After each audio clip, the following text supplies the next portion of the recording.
अभी तक हम सारे सेंटेंसेस टाइम के अकॉर्डिंग ही बनाते आए हैं ना। जैसे कोई काम वर्तमान काल में हुआ है तो प्रेजेंट टेंस में बनेगा, भूतकाल में हुआ है तो पास्ट टेंस में बनेगा, और फ्यूचर भविष्य काल में हुआ है तो फ्यूचर टेंस में बनेगा। लेकिन मैं आपको कुछ ऐसे सेंटेंसेस बताऊंगी जो फ्यूचर में होने के बाद भी प्रेजेंट को रिप्रेजेंट करते हैं, और कुछ प्रेजेंट में होने के बाद फ्यूचर को रिप्रेजेंट करते हैं। क्योंकि वो ऐसा क्यों होता है? क्योंकि concept of time and tense, time एक नेचुरल फेनोमेना है, एक नेचुरल कॉन्सेप्ट है, और टेंस इज एक ग्रामेटिकल कॉन्सेप्ट है। टेंसेस को हम ग्रामर के रूल्स के लिए फॉलो करते हैं। इसके कुछ रूल्स हैं सेंटेंसेस को बनाने के लिए जिसको हम फॉलो करते हैं, और टाइम एक नेचुरल फेनोमेना है। टाइम फ्रेंड है टेंस का, लेकिन ये कभी कभी साथ छोड़ देता है। तो जैसे मैं एक सेंटेंस यहाँ पे आपको बताने जा रही हूं, he is going to Delhi tomorrow, right? He is going to Delhi tomorrow, ये किसका सेंटेंस है? इज गोइंग प्रेजेंट टेंस है, इज लगा है, मेन वर्ब के साथ आईएनजी है, तो प्रेजेंट टेंस का सेंटेंस है, ठीक है। And he is going tomorrow, tomorrow तो फ्यूचर को दिखाता है, राइट? तो वो कल दिल्ली जा रहा है, कल जाएगा, अभी नहीं गया, तो जा रहा है। एक टाइप के सेंटेंस बनाने के लिए हम टेंसेस का यूज करते हैं। ये एक टाइप है कि जा रहा है, ठीक है, लेकिन जा रहा है कब? कल, तो कल जाएगा, तो बता किसको रहा है? फ्यूचर को बता रहा है। तो कुछ ऐसे सेंटेंसेस भी हैं, ग्रामेटिकल फॉर्मेशन कुछ ऐसी भी हैं जहां पे हम प्रेजेंट टेंस का सेंटेंस बनाते हैं और फ्यूचर को रिप्रेजेंट करता है, बात फ्यूचर की बताता है। She will come in the evening, second sentence है हमारा कि वो शाम को आएगी। आएगी फ्यूचर बता रहा है, लेकिन शाम को आएगी आज ही की बात है, तो आज ही की बात है, ये तो वर्तमान काल में होना चाहिए था, लेकिन ये तो फ्यूचर के अकॉर्डिंग बन रहा है।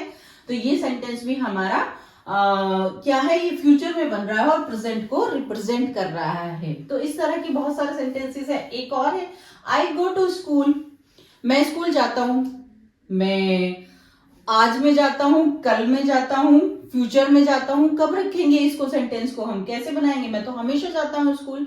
तो इस तरह के सेंटेंस बनाने के लिए हम कौन से टेंस का यूज करेंगे, ये हमें बताते हैं टेंसेस। हेलो लर्नर्स, मैं हूं आपकी एडुकेटर ऋतु सैनी और आप देख रहे हैं आपकी इंग्लिश क्लास। आइए शुरू करते हैं टेंसेस।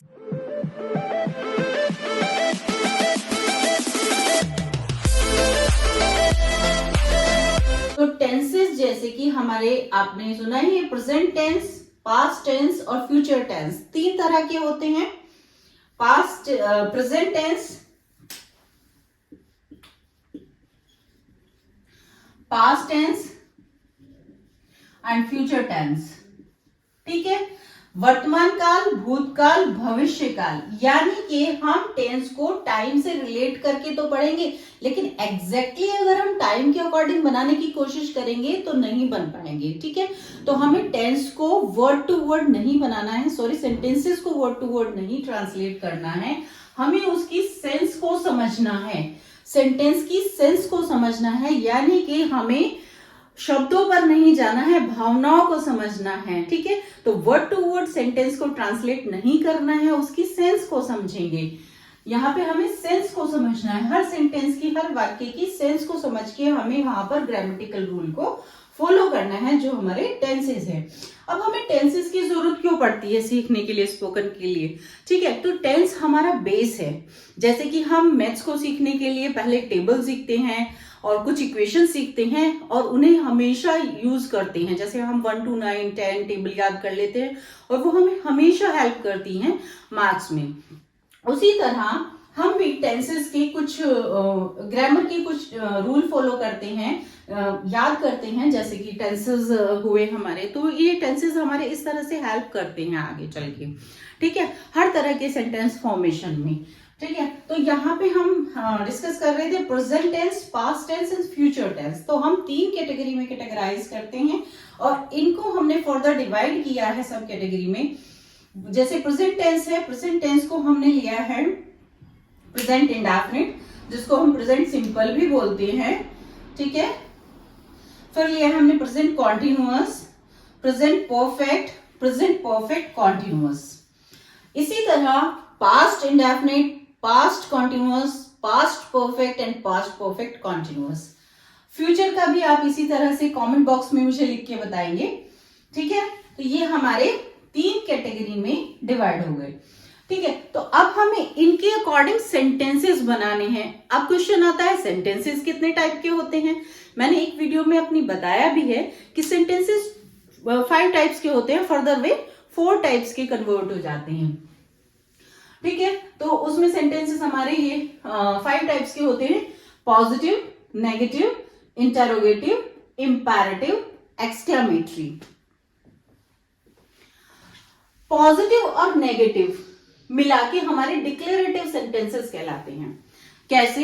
क्योंकि पॉजिटिव सेंटेंसेस और नेगेटिव सेंटेंसेस में हम ये बताते हैं कि कोई सिचुएशन कैसी है, किसी चीज के बारे में भी बताना हो। जैसे पॉजिटिव किसी चीज के बारे में हम बोल रहे हैं तो हम हाँ कह रहे हैं, उस चीज के बारे में डिक्लेयर कर रहे हैं कि ये चीज ऐसी है।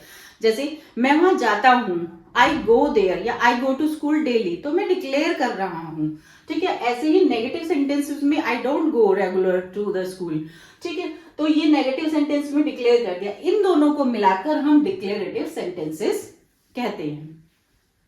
नेक्स्ट आता है इंटरोगेटिव सेंटेंसेस। इंटरोगेटिव सेंटेंसेस में हम question asking question type sentences बनाते हैं, जिसके थ्रू हम क्वेश्चन पूछ सकते हैं, और या हमसे कोई क्वेश्चन पूछेगा तो वो इंटरोगेटिव टाइप होता है। इसे फर्दर डिस्कस करेंगे। ये 2 टाइप के होते हैं। इंपैरेटिव सेंटेंसेस, इंपैरेटिव सेंटेंसेस में very important and urgent sentences होते हैं। नेक्स्ट है एक्सक्लामेटरी। एक्सक्लामेटरी सेंटेंसेस में हम अपनी स्ट्रॉन्ग फीलिंग्स, हैप्पीनेस हो सकती है और सैडनेस हो सकती है, या एक्साइटमेंट वाली फीलिंग हो सकती है, इस तरह की स्ट्रॉन्ग फीलिंग को एक्सप्रेस कर सकते हैं। अब जब हमारे पास ये 4 टाइप्स ऑफ सेंटेंसेस हो गए हैं। First one is declarative, second is asking question, that is interrogative, and third one is imperative, that is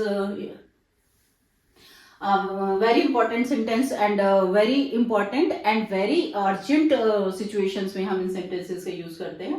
and fourth one is exclamatory। अब जब हम यहाँ पे tenses की बात कर रहे हैं तो tenses के according हम यहाँ पे सिर्फ ये 3 टाइप के sentences पढ़ेंगे, positive, negative and interrogative, okay. तो यहाँ पे बहुत ज्यादा डीप जाने की जरूरत नहीं है, जितना यहाँ पे हम पहले 3 को ले लेते हैं, positive, negative and interrogative. Positive sentences, negative sentences, interrogative, type 1 and type 2। अब यहाँ पे मैंने ये टाइप 1 और टाइप 2 क्यों लिखा है? यहाँ पे जो इंटरोगेटिव टाइप 1 है वो मैंने इजी करने के लिए, समझाने के लिए लर्नर्स को यहाँ पे मैंने लिया है इंटरोगेटिव टाइप 1। टाइप 1 में उस कैटेगरी को रखते हैं जब हमारी हेल्पिंग वर्ब सेंटेंस के स्टार्टिंग में शिफ्ट हो जाती है, ठीक है। और इसका आंसर यस और नो में आता है, ठीक है। इसके बाद आता है इंटरोगेटिव टाइप 2। यहां पर वो सेंटेंसेस आते हैं जिनकी स्टार्टिंग क्वेश्चन वर्ड से होती है, जो WH फैमिली के होते हैं, ठीक है, WH फैमिली, ठीक है। तो ये हमने 2 कैटेगरी में डिवाइड कर दिया है इजी करने के लिए, सो दैट कि आप इजीली लर्न कर पाओ और सीख पाओ इन चीजों को। फिर इसको आप कंबाइंड करके, इंटरोगेटिव होता दोनों इंटरोगेटिव ही है, तो आप कंबाइन करके अपने आप समझ जाओगे कि ये इंटरोगेटिव ही है, बट इजी करने के लिए मैंने इसको 2 कैटेगरी में डिवाइड कर दिया है। तो हम सीखने वाले हैं पॉजिटिव, नेगेटिव एंड इंटरोगेटिव, जिसमें टाइप 1 और टाइप 2 हम ले रहे हैं। तो आई होप ये वीडियो आपको अच्छी लग रही होगी। अगर अच्छी लग रही है तो एक लाइक जरूर कर दीजिएगा।